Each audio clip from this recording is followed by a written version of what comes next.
It was a spooky Halloween morning, or actually just a regular Halloween morning, and a man who had visited the 1980s version of Spirit Halloween slid on a scary-looking mask. His goal was not to travel the neighborhood collecting candy, which was probably good since he was a full-grown man, but it was actually bad because of what he was aiming, pun intended, to do at the Commonwealth Federal Savings and Loan. Welcome to Capers and Cocktails, a true crime podcast that doesn't take itself too seriously and gives you something to enjoy while you listen. The following content may be disturbing to some. Discretion is advised. If you're enjoying one of our themed cocktails, ensure you're of legal drinking age and have fun, but drink responsibly. Welcome, everybody, to our second annual Halloween episode month extravaganza, or what I'm now calling Cocktails and Crypts, a Spooktober celebration. Ooh! All our episodes this month are, of course, spoopy. Get ready to dive into the darkest depths of mixology and mayhem as we conjure up spine-chilling cocktails and tales that will send shivers down your spine. Grab your cauldrons and cocktail shakers because things are about to get spooky. It's Halloween season, everybody, so it's time for my favorite cocktails of the year, and I can't wait, so we have to make it before the episode gets good. I love Halloween-themed drinks, and I'm excited to share some of my favorite ones with you this season. If you've been here for a few years, you know that I love a good margarita, and this one from Delish.com is a good and spooky one. To make the margarita, first rim a glass with black salt or black sugar. You know, I'm gonna do salts. I always do salt. Also, add a lime wheel for a garnish. Then stir 3 parts tequila, 2 parts triple sec, and 1 part lime juice in a glass with ice. The classic margarita. If you have black food coloring like me because you are a Halloween nerd, you can use that. Or you can add red, blue, and green food coloring until the drink looks black.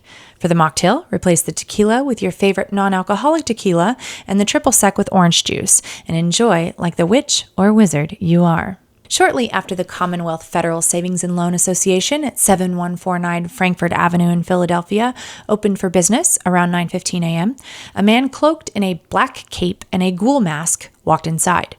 This might not have been that unusual, as it turns out, because it was Halloween. However, the man, described as being between 6 foot 2 inches and 6 foot 5 inches tall, was not there to play any tricks, but he certainly wanted treats. He pointed a gun directly at the face of a teller and demanded money. And he got money. An armored car had just made a delivery of cash to the bank, so there was a lot on hand, and the ghoul got it all. He ran out of the bank with $144,500 in cash and hopped into the passenger seat of a blue Camaro. His accomplice drove off. The senior vice president of the bank, Donna Sullivan, would say, quote, "The woman who was robbed is okay, and we sent her home," end quote. A woman of many words. Anyway, she would also say that the costume man was dressed not as a ghoul, but as a monk. I don't know. Either way, I guess they're fine costume choices. Investigations began immediately, obviously, but it would be a few months before it was revealed that this was not a run-of-the-mill stick-em-up. In late February 1987, police and the FBI arrested 5 suspects and were seeking the 6th. None of them had ever been arrested before. Police said that 24-year-old Laura Serino masterminded the plot with her friend, 22-year-old Stephanie Morrill, who happened to be a teller at the Commonwealth Federal Savings and Loan Association. Stephanie, who was evidently in charge of ordering the cash for the bank that arrived that day in the armored car, ordered small bills because serial numbers of smaller bills were not recorded. The two asked a friend, 29-year-old Charles Wagner, to be the hired gun, and Charles did offer to help plan the heist, but said he would not like to be the one to do the actual crime since he was a customer of the bank and would certainly be recognized. In the midst of the planning, they brought in James Schwartz, a 22-year-old senior honors student at St. Joseph's University, and his roommate Gilbert Kalk, a 24-year-old who was described as a G.I. Joe and being preoccupied with all things military. cemetery. His neighbor would say, quote, "I know he served in Korea because he never stopped talking about Korea. He would jog around the cemetery across the street with a full pack on his back. He always carried survival gear. Everything you could think of. Survival knife with a compass on it. Emergency flares," end quote. Seems like a guy well prepared to rob a bank, am I right? On the day of the crime, honors student James masked and caped up and did the deed, pointing what would turn out to be a fake gun straight at the face of his accomplice, bank teller Stephanie, and yelled, quote, "Gimme the bag money," end quote. What a weird phrase. G.I. Joe Gilbert acted as a lookout, and Mastermind Laura drove the getaway car. After honors student and actual gunman James, G.I. Joe Gilbert and Mastermind Laura sped off, Laura dropped them off at home, and they took $70,000 of the stolen cash and $20 bills with them. Laura then took the blue Camaro to a body shop in Croydon to be repainted. The rest of the money would be divided out by January of 1987. So, as you can probably imagine, this wasn't exactly the most tight, well-insulated, and well-oiled crime machine.